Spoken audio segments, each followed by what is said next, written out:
তোমার another blog.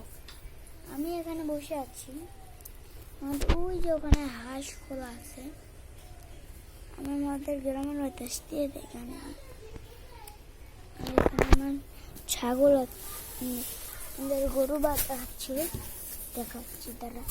ও बहुत ज्यादा बड़े है, अब तो हम उसको देखते हैं हम लोग।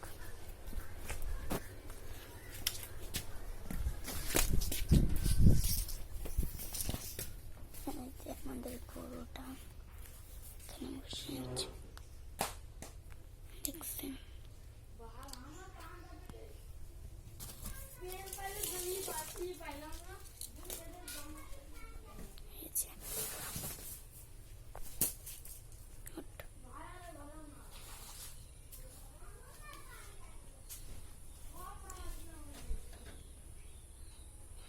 देखो तो पॉटी कर चुकी है, बच्चा गंदी। हमें बोलना चाहिए था ये बहुत ज्यादा बड़ी हो चुकी।